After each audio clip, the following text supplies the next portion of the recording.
बिस्मिल्लाहिर्रहमानिर्रहीम।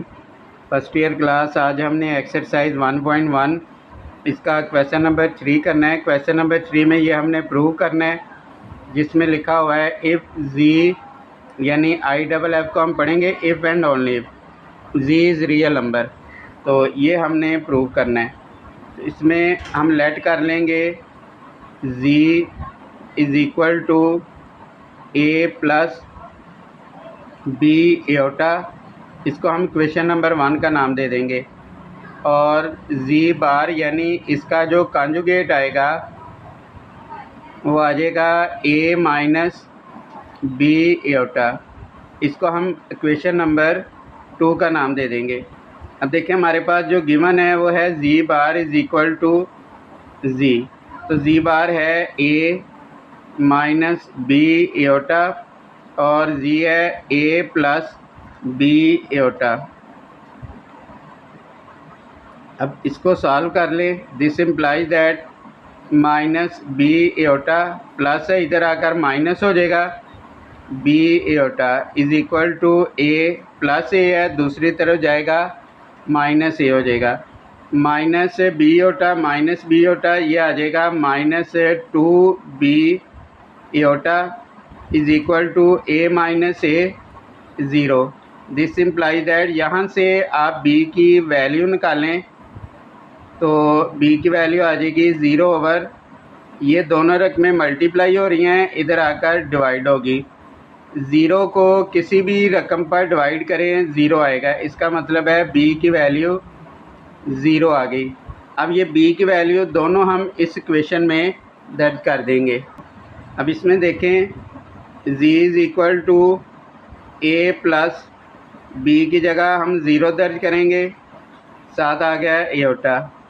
तो ये आ जाना है a प्लस 0 एटा। तो ये आ जाएगा a प्लस 0 को एटा से ज़रब देंगे 0 a प्लस 0 a। अब ये रियल नंबर है। अब इसका भी देखें आंसर रियल आ गया। एंड इसी तरह z बार वो आ जाएगा a माइनस इसकी जगह 0 आ जाएगा is equal to a minus 0 is equal to a। ये भी रियल आया। अब दोनों का आंसर है रियल आ गया है। तो यही हमने साबित करना था। इधर हम लिख देंगे हेंस द प्रूफ। इसके बाद हमने क्वेश्चन नंबर 4 करना है। क्वेश्चन नंबर 4 में लिखा हुआ है for z is equal to complex number. तो हम लेट कर लेंगे जी कोई भी कम्प्लेक्स नंबर है, यानी हम जी को फर्क कर लेंगे ए प्लस बी एटा। हमने ये प्रूव करना है कि जी प्लस जी बार ओवर 2 इसका जो आंसर आएगा वो जी का रियल पार्ट होगा। अब जी का रियल पार्ट क्या है ए, यानी इसका आंसर ए आएगा। तो ये हम करके देख लेते हैं। ये हो गया जी और जी बार ये हो जाएगा ए माइनस बी एटा। तो हम कर लेंगे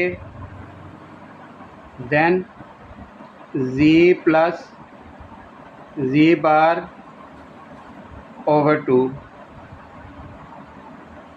जी हमारे पास है ए plus B eta plus G बार है हमारे पास ए माइनस बी एटा ओवर 2। ये आ जाना है ए प्लस बी एटा प्लस ए माइनस बी एटा ओवर आ जाना है 2। इससे ये कट जाएगा, फिर ये आ जाना है 2a ओवर 2। 2 से 2 कट जाना है। G plus G bar over 2 is equal to इसका आंसर ए आ गया। अब जो ए है ये रियल पार्ट ऑफ जी है, यानी ये रियल पार्ट ऑफ जी। यही हमने साबित करना था। Is equal to right hand side. इधर हम लिख देंगे हेंस द प्रूफ। बिल्कुल पार्ट नंबर 1 की तरह हम पार्ट नंबर 2 किया, z minus z bar over 2 iota. ये हमने साबित करना है कि ये z का इमेजिनरी पार्ट है। तो z का जो इमेजिनरी पार्ट है वो b है, यानी एयोटा का जो कोफिशिएंट होगा ना, जैसे ये देखिए ये कम्प्लेक्स नंबर है, एयोटा का कोफिशिएंट है b, तो इसका आंसर b आएगा। z माइनस जी बार किया ओवर 2 एयोटा, तो इससे ये कट जाएगा 2b एयोटा, एयोटा से एयोटा कट गया, 2 से 2 कट गया, b आ गया। और b जो है वो इमेजिनरी पार्ट है z का, यही हमने साबित करना था। इसके बाद क्वेश्चन नंबर 4 में हमने ये प्रूव करना है। इसके हिसाब से पहले हमने लेफ़्ट हैंड साइड लिख ली, यानी z मॉडुलस इसका स्केयर है, तो लेट हम z कर लेंगे a प्लस b एयोटा। तो हम इसका मॉडुलस लेंगे, रियल पार्ट का स्केयर प्लस इमेजिनरी पार्ट का स्केयर और इसका स्केयर रूट। अब यहाँ लिखा हुआ है होल स्केयर, देन अब इसका हम होल स्केयर ले लेंगे, z मॉडुलस इसका जब स्केयर लेंगे तो स्केयर से स्केयर रूट कैंसिल हो जाएगा, तो ये आ जाएगा a प्लस बी स्केयर। इसको हम कहेंगे इक्वेशन नंबर 1। फिर उसके बाद राइट हैंड साइड लिखी हुई है z डॉट z बार, यानी हमने इन दोनों को मल्टीप्लाई करना है, इन दोनों का कॉन्जुगेट आएगा। तो z हमने लेट किया हुआ है a प्लस b एयोटा, और z का जो कॉन्जुगेट है वो फिर आ जाएगा a minus b aorta. Value एक बार प्लस एक बार माइनस हो रही है, तो ये आ जाएगा z डॉट z का कॉन्जुगेट, तो ये आ जाना है a square minus b aorta, इसका स्केयर आ जाएगा। तो ये आ जाएगा a square minus b square, और फिर आ जाना है एयोटा स्केयर। ये आ जाना है a square minus b square, iota square की वैल्यू है -1। z dot z bar is equal to a square plus b square, इसको हम कहेंगे इक्वेशन नंबर 2। अब देखिए ये लेफ़्ट हैंड साइड का आंसर है, ये राइट हैंड साइड का आंसर है, ये इक्वल है, तो हम इसको लिख देंगे। इस तरीके से हमने इसको लिख दिया। नेक्स्ट हमने क्वेश्चन नंबर 5 करना है। z1 z2 z3 की वैल्यू दी हुई है, इसको हमने सॉल्व करना है। ये हमने लिख के इसकी वैल्यू दर्ज कर दी। तो पहले हम ये न्यूमरेटर को मल्टीप्लाई कर लेते हैं, उसके बाद बाकी सॉल्व कर लेंगे।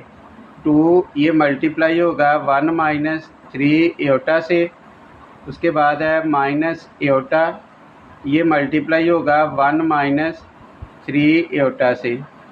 फिर उसके बाद लिखा हुआ है 3 माइनस 2 एयोटा। अब उसके बाद ये आएगा 2 1 जार 2 माइनस 2 3 जार 6 एयोटा। फिर आ जाएगा माइनस एयोटा, माइनस और माइनस प्लस, ये आ जाना है 3 एयोटा स्केयर, ओवर आ जाना है 3 माइनस 2 एयोटा।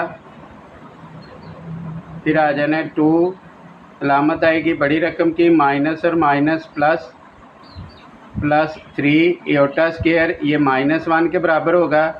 फिर ये आ जाएगा 3 माइनस 2 एयोटा। फिर उसके बाद ये आ जाना है 2 minus 7 aorta, plus minus minus 3 1 jar 3। फिर आ गया हमारे पास 3 माइनस 2 एयोटा, 2 माइनस 3, ये आ जाएगा -1, फिर -7 एयोटा। फिर आ जाएगा 3 माइनस 2 एयोटा। अब इसको हम रैशनलाइज कर लेंगे, 3 प्लस 2 एयोटा से मल्टीप्लाई भी कर लेंगे और डिवाइड भी कर लेंगे। अब न्यूमरेटर को मल्टीप्लाई कर दें, -1, ये मल्टीप्लाई होगा 3 प्लस 2 एयोटा से, फिर -7 एयोटा, वो मल्टीप्लाई होगा 3 प्लस 2 एयोटा से। वैल्यू एक बार प्लस एक बार माइनस हो रही है, पहली रकम का स्केयर माइनस दूसरी रकम इसका स्केयर आ जाएगा। फिर ये आ जाएगा -3 minus 2 aorta, -7 3 jar 21 aorta, -7 2 jar 14 aorta square. 3 का स्केयर 9 माइनस 2 का स्केयर 4, और फिर आ जाना है एयोटा स्केयर। फिर आ जाना है माइनस से 3, अलामत आएगी बड़ी रकम की, माइनस और माइनस प्लस 23 एटा, माइनस 14 एटा स्केयर की वैल्यू है -1, 9 माइनस 4 एटा स्केयर की वैल्यू है -1। फिर आ जाना है माइनस से 3 माइनस से 23 एटा, माइनस और माइनस प्लस, ये आ जाएगा 14, 9 प्लस 4, 14 में से 3 माइनस करेंगे तो ये आ जाएगा 11 माइनस से 23 एटा, 9 प्लस 4 13। अब इसको हम कम्प्लेक्स नंबर की फॉर्म में लिखेंगे। 13 दोनों के बटे के नीचे आ जाएगा, यानी 11/13 और माइनस से 23/13 एटा। ये इसका आंसर आ गया।